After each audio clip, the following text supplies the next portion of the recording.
Ayan, batiin mo lang sila ngayong hapon na ito. Ayan, high five mo sila. Praise God. Pwede na po kayo makaupo. Ayan. Welcome to church. And kung hindi nyo pa po ako kilala, ako po si Pastor Jace. Isa po ako sa mga pastors ng main church na ito.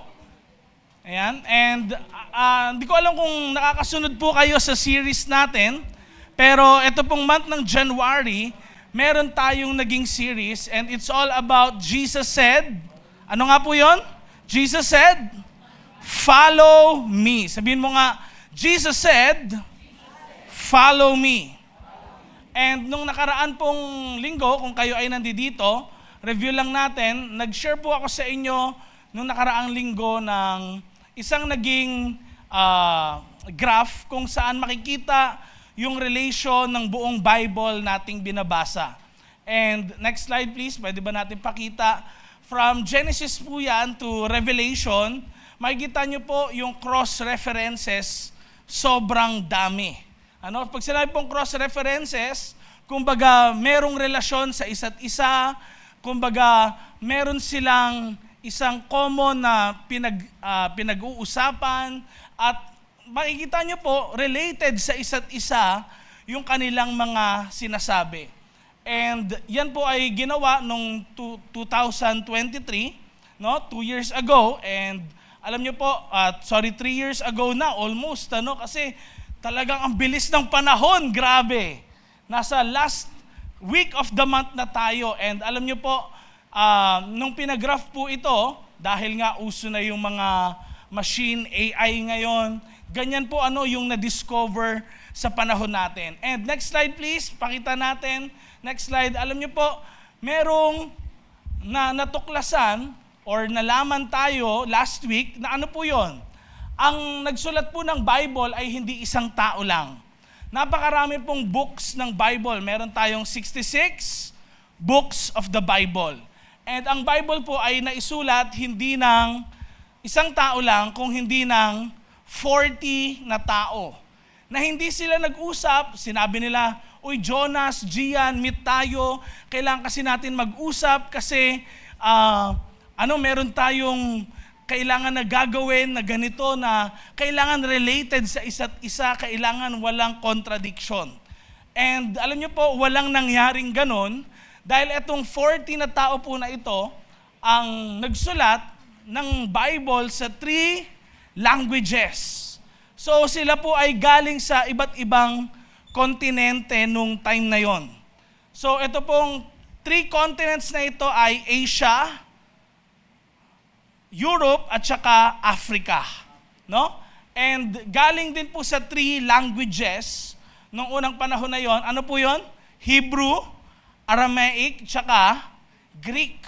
So makikita natin, it's really complicated. Next slide. And alam niyo po, ang Bible po ay estimated na naisulat for 1,500 years. So imagine niyo, 40 na tao yon, iba't ibang generation, nasa iba't ibang lugar, 3 languages, and ito na ngayon yung binabasa natin, meron siyang 63,779 cross-references.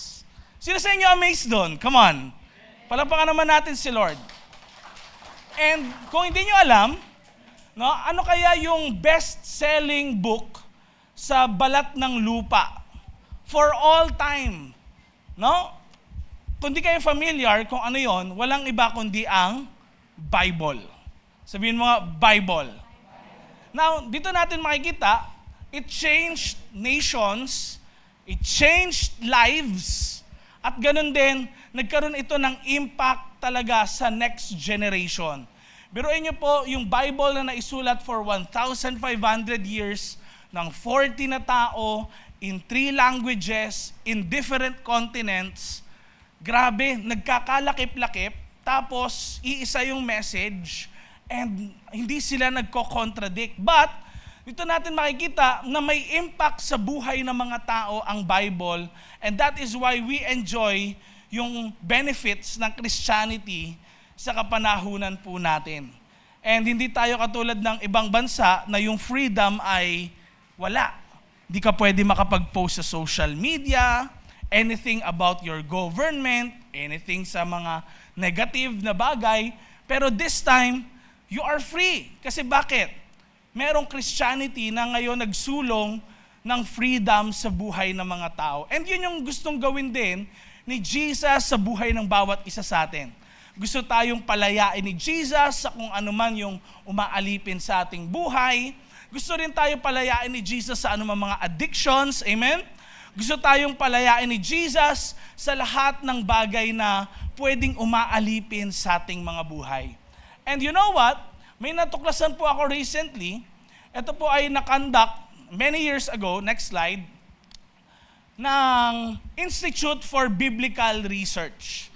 Dahil nga ang Bible po, alam natin maraming mga tao ang talagang nakapag-impact sa society dahil sa Bible. Tingnan niyo po ang proponent po ng science, hindi naman po mga atheist, it's actually Christians. Sina Galileo Galilei, sina James Isaac Newton, at marami pang mga iba, sina Richard Boyle. Alam niyo po, talagang ang Bible ay merong impact sa buhay ng maraming mga tao. And kaya rin napakaraming hospitals, napakaraming mga orphanage nagsimula dahil saan? Sa mga Christians din na nagtayo ng mga ganon. And tignan nyo na lang din po, kahit ang mga nagsitayuan ng mga schools, mainly ang mga nagtayo ay Christians. Pwede silang kahit anong mga part ng Christianity, pwedeng Catholic, Jesuits, mga Franciscans, lahat, Orthodox, or pang mga religion yan na under Christianity. Doon natin makikita po na iba talaga ang nagagawa ng Bible sa buhay ng napakaraming mga tao. And marami rin nababago ang buhay from nothing to something. At marami ring nababago yung family rin nila. Kita naman natin, maraming mga artista, maraming mga known personalities, meron silang mga buhay na hindi talaga maganda dati, pero na-transform ni Lord ang buhay nila. Amen? And we believe that, kaya nagkaroon ng pag-aaral po, yung Institute for Biblical Research tungkol sa, balikan lang natin, the effect of the Bible on people's lives. At alam niyo po, next slide please, ang impact po, sabi nila, it depends daw on how many days a week you read the Bible. Ang impact daw ng Bible nakadepende kung ilang beses mong binabasa sa iyong linggo. Next slide please.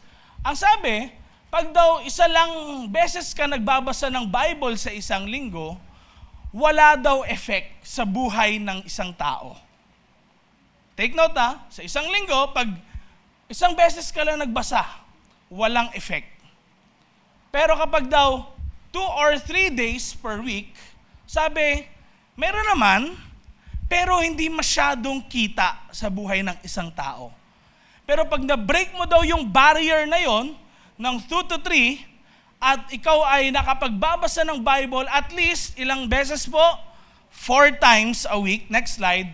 Alam niyo po, ito yung nakitang benefits ng Institute for Biblical Research. Ang sabi nila, meron daw 228% chance na i-share mo daw yung faith mo sa iba. So, ibig sabihin, more than 100%, ito, parang sure na sure talaga na ikaw makakapag-share ng pananampalataya mo sa iba. At meron daw, tinasabi, 407% likely na i-share mo o na i-memorize mo yung iyong binabasa. No? So if you want to really memorize yung mga verses sa Bible, kailangan talaga 4 times at least, ikaw ay nagbabasa ng Bible. And tingnan niyo po nangyari rin sa iba pang mga pag-aaral nila, sabi daw, 59% less to view pornography. Kaya nga nung last year, alam niyo po ba yung nangyari, Parang January pa lang to March, dumadami yung mga nagkakaroon ng STD sa Pilipinas, nagkakaroon ng padami yung mga nanonood ng porn, naapektuhan ng pornography yung kanilang sexual life, yung kanilang personal life. Pero ang sabi kapag daw nagbabasa ka ng Bible, merong 59% sila na natuklasan less to view pornography. And at least, sabi daw, 30% parang meron kang advantage sa iba na ano daw, tingnan niyo po, less likely to struggle with loneliness. Yung nalulungkot ka, parang feeling mo mag-isa ka lang. And depression or anxiety. So, isa pala sa mga pupwede na makatulong sa atin when we're undergoing sa mga depression, sa mga anxiety, or parang sometimes nalulungkot tayo, ayon sa pag-aaral, merong 30% na less likely hindi mo maranasan yan. So, nakatulong ang Bible sa buhay ng napakaraming mga tao. And one thing I learned dito sa research po na ito, next slide, sabay-sabay nga natin basahin, 1, 2, 3, go. When the word, sabay-sabay tayo, 1, 2, 3, go. When the word, but not the world, becomes the majority of your week, your life will start to change. So, may mangyayaring pagbabago sa buhay natin. All because, next slide, we follow Jesus. Amen? Palakpakan natin si Lord doon. And that is why may connection, yung shinare ko na yun sa inyo yan, dahil ang ating topic for today is all about the Great Commission. Ewan ko kung narinig nyo na tong word na ito na Great Commission. Sino sa inyo nakarinig na yan? Come on. Sige, taas kamay mga nakarinig na. Sinong hindi pa? Come on. Sige, taas kamay. Huwag kayo mahiya. Ayan, no? Great Commission. Now, ang Great Commission po, sa madaling salita, sa Bible, parang may ihahalin tulad natin siya, next slide, sa last will. Halimbawa, mayroon kang mahal sa buhay na namatay or iiwan ka na niya, meron siyang huling habilin. Ano? And si Jesus, hindi naman siya namatay, pero umakyat siya sa langit, bumalik siya. Alam niyo po, meron siyang iniwan na mga inutos niya sa mga alagad na dapat nilang gawin. At ganun din, gusto kong malaman mo na kung saan itong sinabi ni Jesus na ito, hindi lang para sa mga alagad niya, kundi para sa lahat ng disciples niya. Sabi mo sa katabi mo, disciple ka ni Lord, para sa iyo to. Amen? Sabi mo rin sa kanya, para sa akin yan. Yan. Ano ang sabi ng Matthew chapter 28, verses 18 to 20? Sabay-sabay nating basahin mga kapatid. Verse 18, 1, 2, 3, go. Nilapitan sila ni Jesus at sinabi niya, binigay na sa akin ang lahat ng authority sa langit, pati na rin sa lupa. Verse 19, kaya sige, lumakad kayo at gawin niyong disciples ko ang mga tao sa lahat ng mga bansa. I-baptize niyo sila sa pangalan ng Ama, ng Anak, at ng Holy Spirit. Verse 20, turuan niyo silang sundin ang lahat ng inutos ko sa inyo. Tandaan niyo, kasama niyo ako palagi hanggang sa katapusan ng panahon. So pag sinabing Great Commission pala, ito yung huli na utos o hagubilin ni Jesus na dapat gawin ng lahat ng mga alagad niya. And meron tayong pag-uusapan ngayon, next slide, na 4 things, 4 na bagay para maintindihan natin talaga ang Great Commission. Makikita natin yung words na yan sa verses na to, na binasa natin kanina. At itong words na ito ay authority. Come on, say it with me. Authority. Go. Disciples, tsaka presence. One more time, authority, go, disciples, and presence. Now, alam niyo po, next slide, ang Great Commission na ito, na binasa natin kanina, hindi po ito inintend ni Lord para i-intimidate yung mga tagasunod niya. Abang parang, ay, Great Commission, go and make disciples. Parang kinapastor lang yan, ayoko niyan eh. O kaya nakakatakot, hindi ko pa alam yan. Hindi po yun yung intention ni Jesus dito, mga kapatid. Kasi, next slide, hindi po binigay yung Great Commission para takutin ka. Okay? Hindi binigay yung Great Commission para kabahan ka. Binigay yung Great Commission para bigyan ka ng purpose. Bigyan ng kadahilanan kung bakit ka nabubuhay. Bigyan ng kadahilanan kung bakit ka ba dapat mamalagi pa dito sa lupa, bakit gusto mo pa na maabot ang mga tao sa buong mundo. Alam niyo po, pwedeng kaya tayo nabubuhay, kaya ka nagtatrabaho, pwedeng para sa sarili mo, para sa pamilya mo, pero paano kung sustained na naman ang buhay niya? Paano kung sustained ang buhay mo? So maghahanap ka na naman ng another purpose. Pero sa totoo lang po, ang pinakakailangan ng bawat isa sa atin ay ano po? Hindi naman talaga pera, kung hindi, ang kailangan ng buhay ng bawat isa sa atin ay talagang totoong buhay na nagmumula sa Diyos. Dahil baliwala yung buhay natin kung may hangganan, ang talagang kalaban natin ay kamatayan sa ating buhay. Pwedeng marami kang naiambag o naipon, naiimpok sa iyong buhay, pero sa totoo lang, hindi mo madadala yon pag ikaw ay namatay. Now, tignan natin ito. Ito po yung nabanggit ko na last week. Remember mga kapatid, kung totoo ang atheism or hindi naniniwala na may Diyos, kung meron man, di siya nakikialam sa atin, kung totoo ang atheism, mamatay tayo lahat parang bulalang. Wala. Kung ano yung ginawa mo dito sa lupa, wala siyang relevance sa next life. Kasi bakit? Mamatay ka, tapos wala lang. Walang reward, wala ring parusa. Pero nakakatakot kapag totoo ang Christianity. Dahil bakit? Oo, mahal tayo ni God. Pero dahil si God, hindi lang siya Diyos ng pag-ibig, siya rin po ay Diyos na patas lahat sa atin, kaya ang kasalanan merong kabayaran. Nagigets natin? Ang kasalanan dapat pagdusahan. Hindi mo kayang lagyan si Lord, hindi mo kayang bigyan ng pera o kahit anong mga bagay, hindi mo kayang bayaran siya para ikaw ay mapatawad niya. Wala kang magagawang kahit anong mabubuting bagay para mabayaran ang mga kasalanan mong nagawa. Kaya may parusa sa kasalanan dahil kung walang parusa sa kasalanan, panalo ang kasamaan. Nakukuha po natin? So, sino talaga yung kailangan natin sa ating buhay? Si Jesus. Amen ba?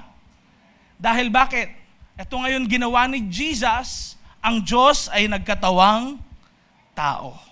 Dahil hindi tayo kayang iligtas ng tao, ang kaya makapagligtas lang po sa atin ay ang Diyos. Amen ba dyan? So, teka lang. Ba't naka-forward na to? Doon pa tayo. Yan. Pakita mo lang, okay? So, ang mismong gusto ni Lord is ang lahat ng bawat isa sa atin ay lumapit sa Kanya dahil siya lang yung kailangan natin. Dahil sobrang mahal tayo ni God, gusto niya tayong makasama for eternity, hindi ka pwede makapasok kung wala kang personal relationship with Jesus. Parang sa bahay mo, kung kilala ng anak mo yung isang tao, kahit hindi mo kilala, makakapasok yun sa bahay mo kung gusto ng anak mo. Dahil sasabihin niya, Nay, Pa, kaibigan ko nga pala sa school. Ano sabihin mo ngayon? Di mo sasabihin na, ay, diyan ka lang sa labas, di kita kilala. Di ba?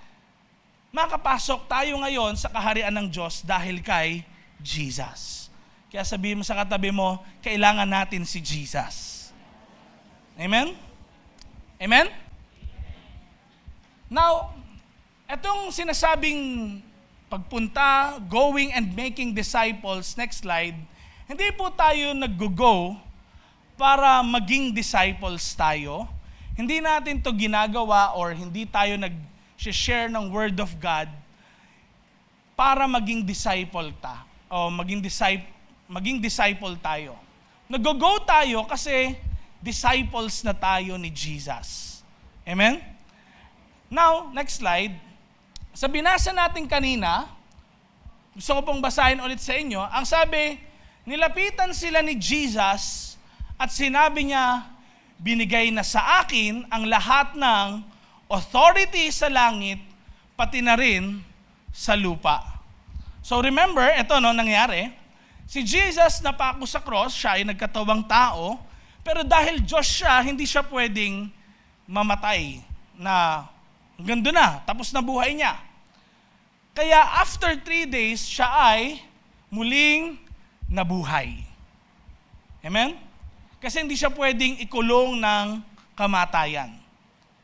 Meron siyang kapangyarihan laban sa kamatayan. Tayo, wala. Ang Diyos lang ang merong kapangyarihan doon. And nung siya muli ay na-resurrect, ano nangyari? Ito sabi niya sa mga alagad, binigay na sa akin ang lahat ng authority sa langit, pati na rin sa lupa. So sabi ni Jesus ngayon, nasa akin yung authority lahat. Dahil ako ang Diyos. Now, next slide. Kailangan po nating maintindihan sa Great Commission na ang huling habili na ito or yung last na command ni Lord, bago siya umalis dito sa lupa at bumalik sa langit, ay nagsisimula ito sa authority na meron siya. Hindi dahil sa meron kang sariling ability, kaya niya to sinabi, kung hindi dahil siya yung merong kapangyarihan. Siya yung merong karapatan na magsabi nito. Siya yung in authority, nasa position. Okay? Hindi dahil sa, ay magaling kasi si Marian magsalita, kaya ko sinabi yan. Ay, matalino kasi to si Jewel. Ay, magaling din kasi talaga to si Tin. Ay, maapil to. Ay, itong taong ito, may maraming alam na lingwahe to. Pero, alam niyo po, hindi yun yung dahilan kung bakit ito sinabi ni Jesus sa mga disciples. Kung hindi, sinabi niya ito dahil ito yung gusto niya at siya yung in authority sa lahat. Next slide. Ibig sabihin lang nito, kung si God po yung may authority sa bagay na ito, hindi mo kailangang maging magaling magsalita. Okay? Tandaan niyo po, mga disciples ni Jesus noong unang panahon, wala naman silang tinapos katulad mo. Nakapagtapos ka ng high school, college, o kaya elementary, wala naman silang pinasukang ganun. Hindi naman sila marunong bumasa at sumulat lahat. Pero, sinabihan sila ni God na ano yun? Go and make disciples. Ibig sabihin, may nakikita siya na hindi mo nakikita sa buhay mo. Amen? Ibig sabihin pala nun, na may authority, hindi nakabase sa kakayanan mo. Next slide. Kaya hindi mo kailangang maging perfect ang buhay bago mo gawin yung utos ni Jesus na go and make disciples. Diba nababanggit ko nga po sa inyo, kaya naman tayo talaga nasa church, hindi dahil sa maayos na lahat ng buhay natin. Kahit pa sinasabi ng mga tagalabas na, ay, nag-church pa yan, sama rin naman ang ugali niyan. Sa totoo lang po, hindi naman talaga kailangan perfect na talaga yung buhay mo. Wala ka nang nagagawang kasalanan para ka sumunod sa sinasabi ni Jesus. At lalo po, next slide, hindi mo kailangan na alam lahat ng bagay bago ka sumunod sa sinasabi ni Jesus. Naintindihan po natin? Okay, paano ko ma-illustrate yan? Sino sa inyo nakakita na ng MMDA officer? Come on, anyone? Taas kamay, mga nakakita na. Okay. Bakit kaya, kapag sinenyasan ng isang officer na ganyan, yung isang sasakyan, kahit gaano pa kalaki yung sasakyan, 10-wheeler truck, no? Basta gumanyan siya, tumitigil na kagad yung sasakyan. Wala naman siyang dalang barel, di ba? Wala naman din siya, hindi naman siya kasing laki ng truck din, para humarang, pero bakit kaya pag gumanyan siya, titigil na rin yung truck? Nakuha niyo ba? Kailangan ba para magpatigil ka ng sasakyan, college graduate ka? Nakuha niyo ba? Kailangan ba meron ka na experience sa lahat bago ka magpatigil ng sasakyan? Nakuha po natin. So, makikita natin, kaya sila may ganong kapangyarihan na magpatigil ng sasakyan, hindi dahil sa natapos nilang work, hindi dahil sa experience nila, hindi dahil marami silang alam, at mas magaling pa sila magmaneho sa iba. Kundi dahil meron kasi silang authority. Nakuha po natin? Nakuha natin lahat? So, ang bawat isa sa atin pala, merong ganyang authority. Na Next slide, please. Dahil ngayon sinabi ni Lord, gagawin natin yung sinabi niya. Kung sinabi niya, go and make disciples, sige lang, tuloy ka lang. Next slide. Dahil mas alam niya yung potential tsaka kakayahan mo, gagawin mo. Amen? Ano ba ito na sinabi ni Jesus na go? Sa totoo lang, yung go po na ito ay isang simpleng utos lang ng Diyos. Ano yon? Go. Go lang. Hayaan mo lang. Next slide. Pag binasa natin sa English, ito lang sa umpisa, therefore, go. Sa Tagalog, sabay-sabay natin basahin, kaya sige, lumakad kayo. Ano yun, pastor, na kaya sige, lumakad kayo? Normal lang na pamumuhay. Kung meron kang kausap, meron kang kakwentuhan, pasok mo lang ng ganun. Hindi mo kailangang komplikaduhin ang bagay-bagay. Naintindihan natin? Okay? Hindi kailangan may kabisado kang memory verse. At yun pa yung i-share mo sa kanila. Recently, galing po ako sa isang lamay. At mayroon akong na-sharean. Sinabi ko lang sa kanya, kasi kilala niya ako eh. Sabi niya sa akin, ba't nagpastor ka? Kilala kita na ganito, ganyan, ayaw mo ng ganyan, kasi Bible, corny, alam mo na yung gawain ng parents mo, parang di ka sure sa kanila, pero ba't ka nagtuloy? Sinabi ko sa kanya, nakita ko kasi ang kaibahan kapag ikaw ay Christian kaysa sa hindi. Mas maraming mawawala kapag hindi ka Christian kaysa sa ikaw ay Christian. Nakita ko na ang Christianity mas maraming benefits kaysa sa iba. Shinare ko sa kanya, sarili kong experience, paano ko tinransform ni Lord. Ganun lang, kwentuhan. Sino sa inyo nakapagkwento na?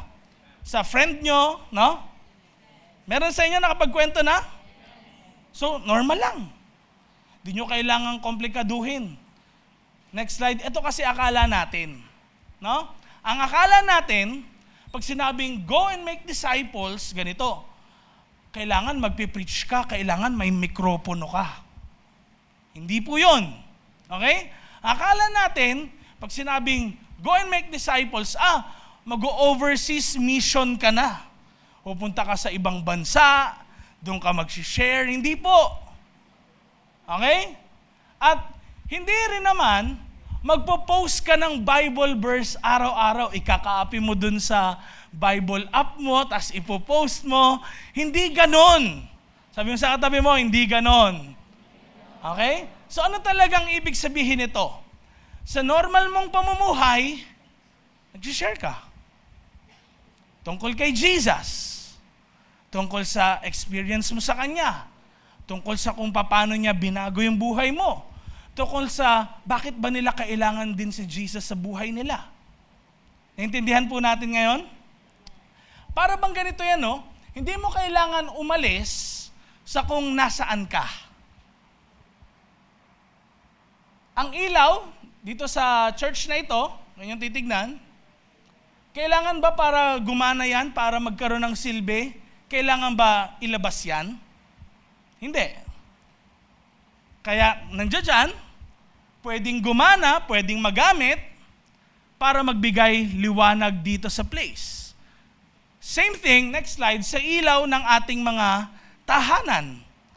Di mo kailangang ilabas yung ilaw para magkaroon ng effect. Kung nasaan siya, pwede mo siyang magamit. Ikaw rin, kung nasaan ka, pwede ka ring magamit ni Lord. Halimbawa, lagi ka nasa bahay. Sino bang mga lagi nasa bahay? Membro mo ng pamilya, cousins mo, di sa kanila. Pwede kang magamit ni Lord. Kung ikaw ay merong ka-classmate, pwede ka ring magamit ni Lord sa kanila. Hindi mo kailangang umalis ng klase at lumipat ka. Kung nandito ka sa Pilipinas, hindi mo kailangan mag-ibang bansa para mag-share ng Word of God. Amen? Dahil bakit? Next slide. You don't have to go far.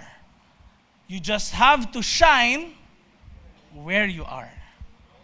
Kaya tinawag ni Jesus, sabi niya, you are the light of the world.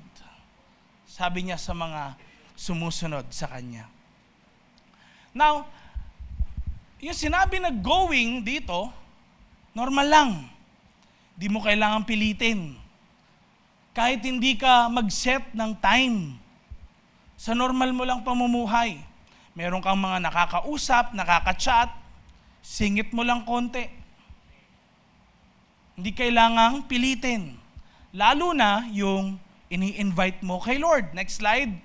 Alam niyo po ba, ang paraan natin dito ay relational.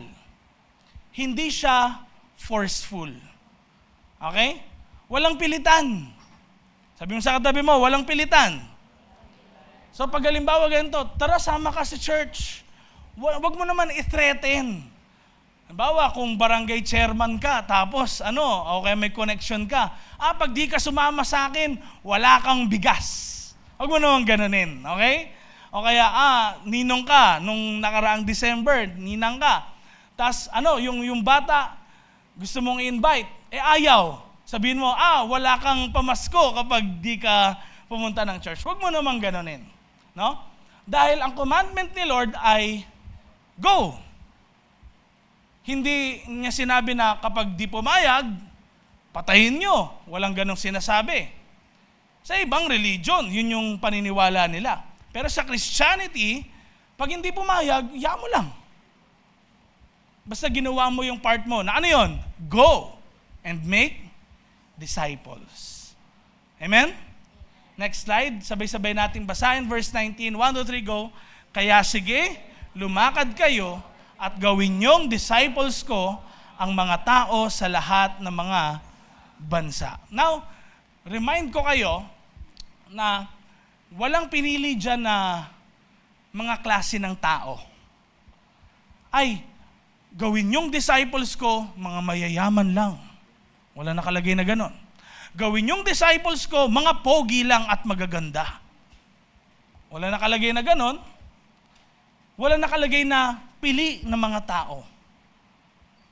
Wala ring tinatawag na kapalit.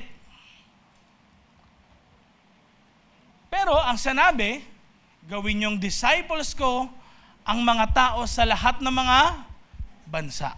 Now, para nyo po maintindihan nito, yung bansa dyan, actually, pag tinignan nyo maigi, hindi yan yung bansa na kailangan, pastor pala, hindi ako sa Pilipinas.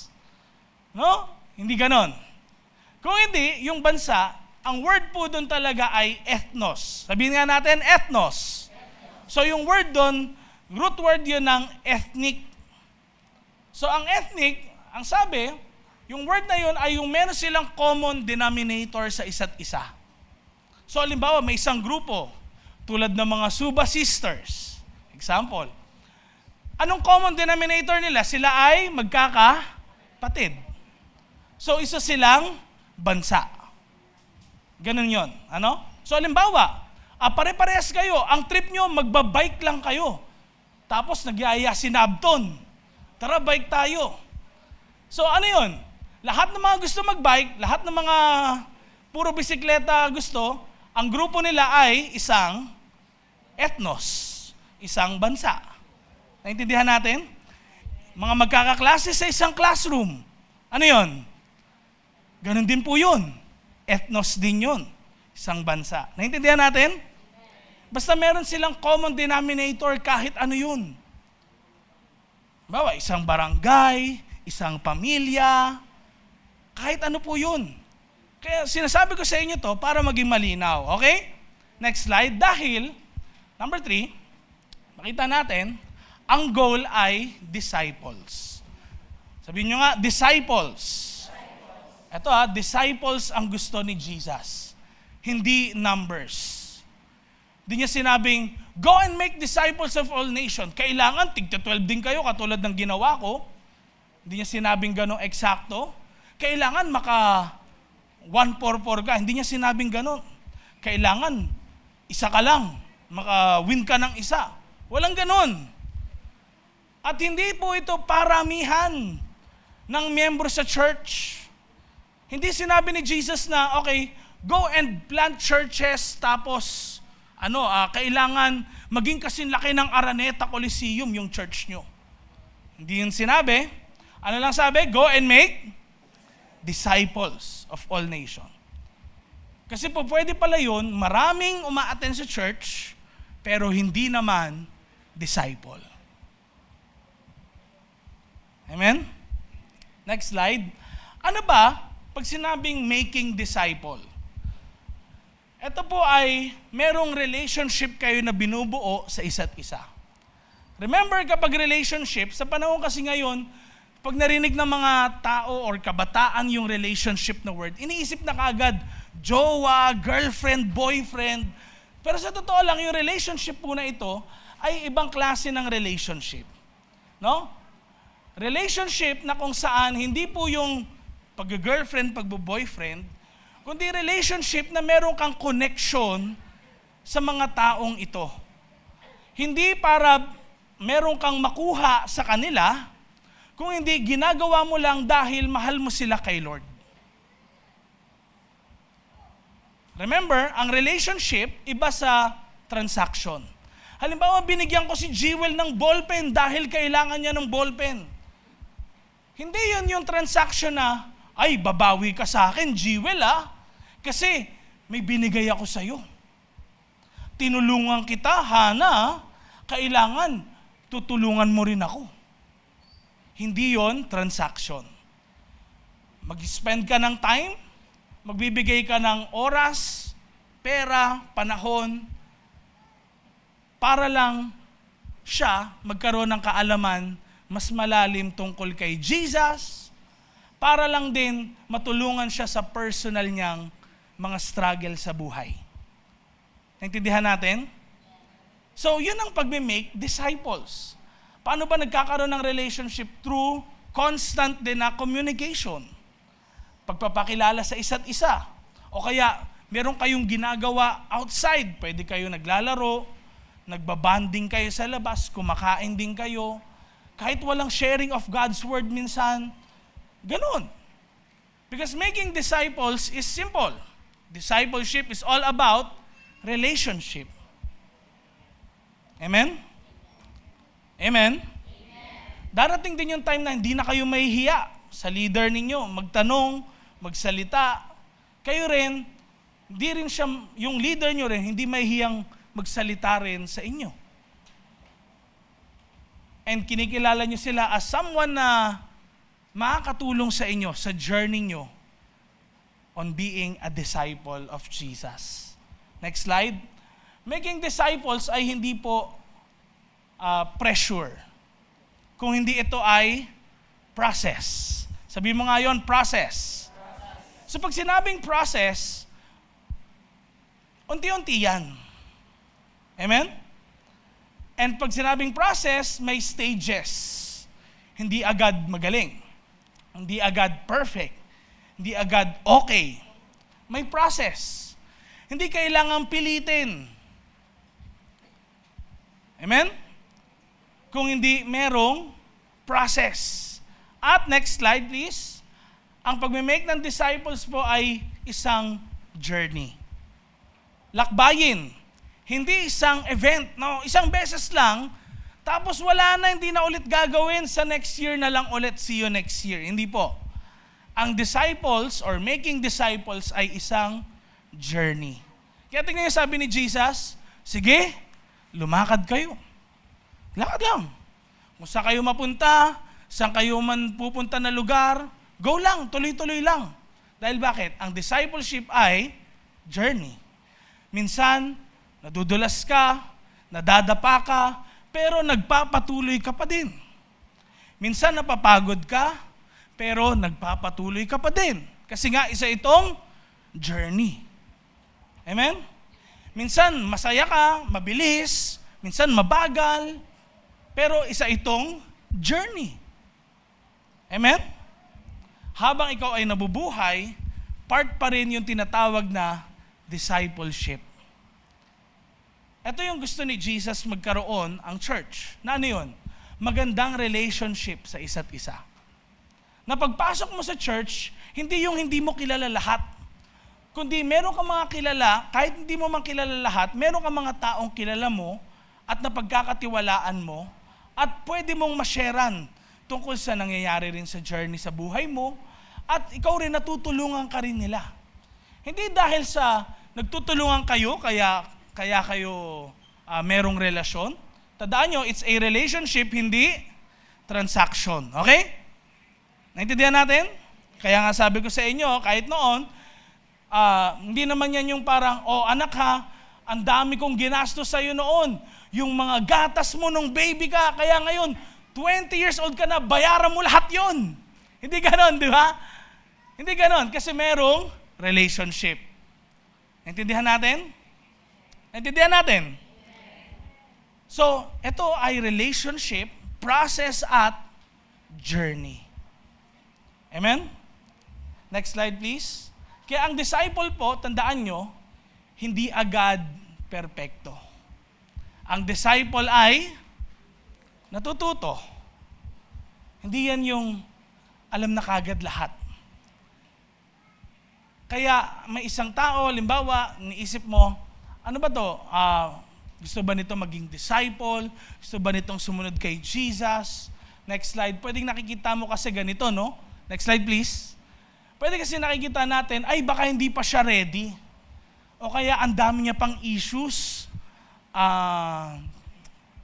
Siguro wag muna, pastor, kasi parang ang dami niya pang dinideal sa buhay niya. Pero sa totoo lang, lahat naman tayo nagsimula sa mess.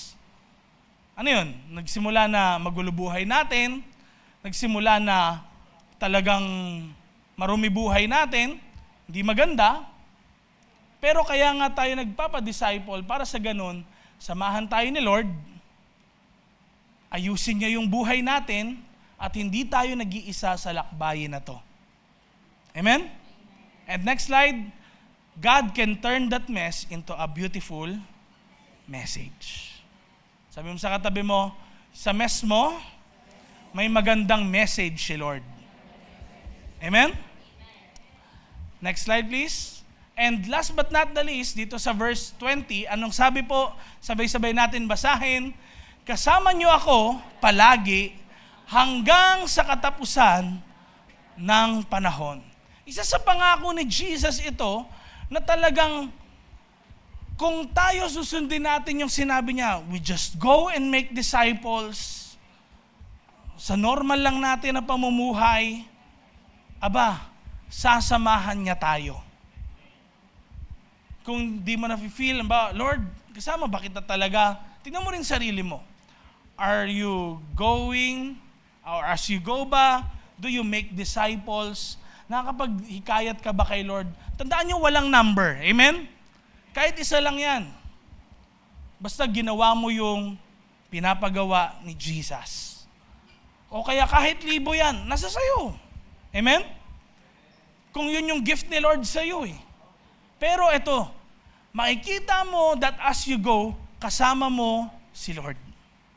Magugulat ka, hindi yung sarili mong galing, yung nakikita, kung hindi galing kay Lord.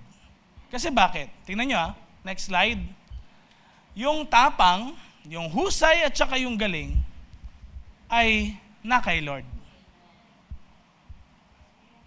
Naulit ko po, yung tapang, husay at galing ay na kay Lord. Bakit? Alam niyo po, yung mga disciples ni Jesus, hindi naman sila kasing eloquent ni Paul magsalita, galing magsalita ng Greek, galing magsulat. Hindi po. Wala silang tinapos katulad ni Pablo, at hindi rin po sila yung talagang magagaling na kagad sa ganyan. Pero tinulungan sila ni Lord, kaya makikita niyo po na nakapagsulat din kahit si Pedro na isang dating mangingisda, kayang i-improve ni Lord yung kanyang buhay. Nagkaroon siya ng tapang, magsalita sa libo-libong mga tao, 3,000 sa kanyang pangangaral ang naligtas. Hindi dahil sa kapangyarihan yon ni Pedro, hindi dahil sa galing niya, amen? Kundi dahil sa presensya ng Diyos sa kanyang buhay. Kaya ito isipin mo. Next slide, yan. Kapag kinakabahan ka, tandaan mo to, kasama mo si Lord. Amen? Di mo alam sasabihin, nauutal ka, kasama mo si Lord. Kasi bakit? Pangako niya eh. And doon ka magugulat. Makakapagkwento ka, makakapagsalita ka sa isang tao na, oy, ganun pala yun. Hindi kailangan meron kang verse na pinapakita lagi. Basta share mo, paano ba binago rin ni Lord yung buhay mo? Amen ba? And anong ginagawa ni Lord sa buhay mo? Kahit di ka perfecto. Amen? Next slide. At then, kapag din, pakiramdam mo, kulang ka, yung bang kulang ka sa skill, kulang ka sa husay, sa galing, tandaan mo ito, He is with you. Kung ano yung kulang, si Lord yung pupuno sa buhay mo. Amen? Next slide. At kung ikaw ay natatakot, tandaan mo, He is with you. Sabi mo ngayon sa katabi mo, He is with you. Come on, He is with you. Sabi mo sa mga katabi mo, He is with you. Kaya, ito kailangan nating tandaan, hindi natin kailangan yung tapang. Ang kailangan natin ay ano? Presence ni Jesus. Kaya, pag-pray mo, Lord, samahan niyo po ako sa aking pagpunta dito, may kakausapin ako, meron akong friend, sana po Lord, tulungan niyo ako, ma-open ko sa kanya yung nangyayari, ginagawa mo sa buhay ko. Simple things, ng mga bagay na ganon. Amen? Kaya, alam niyo po, sa panahon natin ngayon, marami lang, sa totoo lang, naghihintay na ma-chat, marami lang naghihintay na makausap ulit. Pero sa totoo lang, gusto silang dalhin ni Lord sa church. Gustong ibalik sila ni Lord sa Kanya. Ang kulang lang, walang nag-go, amen? Kaya kailangan natin ngayon i-reach out ang maraming mga tao kay Lord. Tandaan niyo po, ang church, hindi ito lugar ng mga perpektong tao. Lugar ito ng mga taong hindi perpekto na binabago ni Lord araw-araw. Amen? Next slide. Kaya ito yung closing message natin. Sabay-sabay natin basahin. 1, 2, 3, go. Isang araw, haharap tayo kay Jesus, hindi para i-explain ang paniniwala natin, kundi ipakita kung sino ang naabot natin. Bakit? Kasi yung last will niya, kung siya'y nandito sa lupa ay ano? Go and make disciples. Hindi niya sinabing kailangan alam mo na yung doktrina lahat, ha? Kundi ano sabi niya? Go and make disciples. Lahat tayo, kailangan natin si Jesus. Hindi po tayo naligtas dahil sa mabubuti nating gawa. Hindi tayo papasok sa langit dahil sa nagbabasa tayo ng Bible or nagpe-pray tayo. Kung hindi, ano po yun? Dahil niligtas tayo ni Jesus. Ang tanong, yung libreng regalo na yun ng Diyos. Ang lahat ng regalo, hindi yan yung may effect kagad kahit hindi mo alam. Hindi mo matatanggap yung regalo kapag hindi mo binuksan.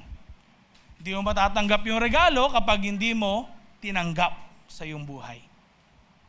Yung libreng regalo ng Diyos, ang sabi ay ang kanyang nag-iisang anak. For God so loved the world that He gave His one and only Son. Sino yun? Si Jesus.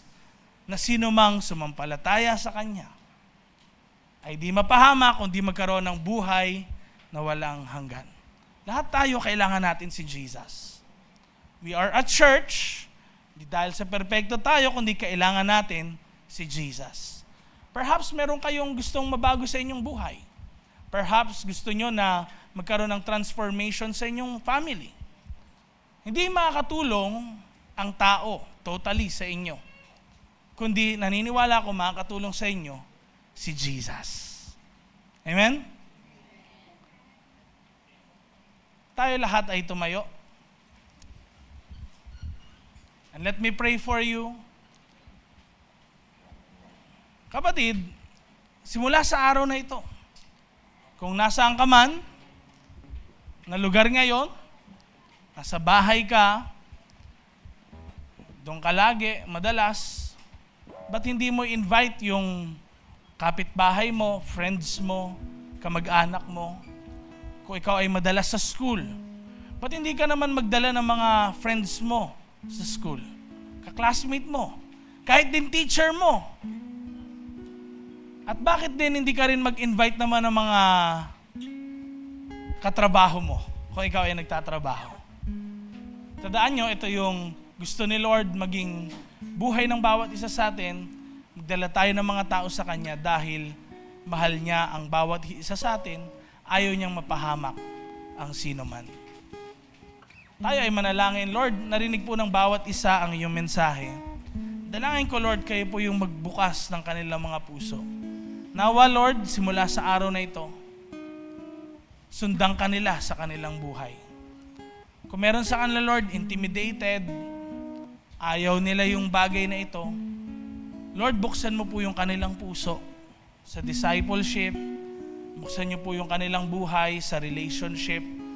Relationship, Lord, na hindi yung magkaroon ng asawa, kundi relationship, Panginoon, sa inyo. Na kung saan, kahit anumang struggles namin, magagawa namin itong lampasan dahil kasama ka namin sa aming buhay at ikaw yung nag-iisang source ng kalakasan ng bawat isa sa amin. Kung meron po kayong mga financial problem, meron kayong sakit at karamdaman, meron kayong mga prayer request, pwede nyo po bang itaas ang inyong mga kamay? Gusto ko lang kayo panalangin. Panginoon, nakikita niyo po lahat ng mga nagtaas ng kanilang mga kamay na dumadaan sa iba't ibang mga pagsubok sa kanilang buhay.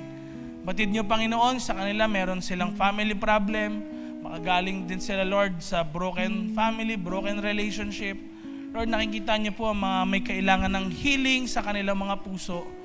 Meron sa kanila, Lord, maraming disappointment sa kanilang buhay, mga failed dreams, failed wishes, Lord. Kayo po, Panginoon, ang mag-heal sa buhay ng bawat isa sa kanila. Kung meron man din, Lord, dumalo ngayong hapon na ito na wala silang kapayapaan, ma-feel po nila yung kapayapaan na binibigay ni Jesus Christ. At ganun din, Lord, kung meron man silang pangailangan sa kanilang finances, Lord, dalangin ko po, tulungan nyo sila, bigyan nyo sila ng knowledge, ng wisdom. Paano po sila makakaipon, paano sila magkakaroon ng trabaho na sa gayon po ay ang kanilang family ay maisasalba nila, kanilang maililigtas, matutulungan para sa ganon, Panginoon, meron silang pang-sustain. Lord, we believe that you are the God who provides. And we believe, Lord, na kayo rin po ang Diyos na nagpapagaling. Kayo ang Diyos, Panginoon, na tumutulong sa bawat isa. Kung meron man po silang anumang decision sa kanilang buhay, lalabas sila ng bansa, magtatrabaho sa ibang bansa, kaya po, Panginoon, ang mag-lead sa kanila na huwag silang magkamali sa mga decision nila. Kung meron man sila, Lord, decision, papasok sila sa relationship, huwag po sila na kung saan mamali ng desisyon. At tulungan niyo po na ma-form sila yung maging tamang tao. Lord, ganun din po kung meron man sa kanila rin na kung saan nakakaranas na nahihirapan sila makatulog dahil sa mga iba't ibang depression, anxiety, fear, worry na pumapasok sa kanila. Lord, dalangin ko starting this day na magkaroon talaga ng pagbabago sa buhay nila. Bigyan niyo po sila, Panginoon, ng mahimbing na tulog. Bigyan niyo sila, Panginoon, ng peace of mind that transcends all understanding. We believe, Lord, na pag kami ay lumapit sa iyo, katulad ng mga narinig naming patotoo kanina, magpapatotoo ka rin sa buhay ng bawat isa sa amin. And we claim that in the mighty name of Jesus Christ. Ang lahat na nag-a-agree doon at gusto mong maranasan ang mga sinabi na yon, magsabi ng Amen and Amen.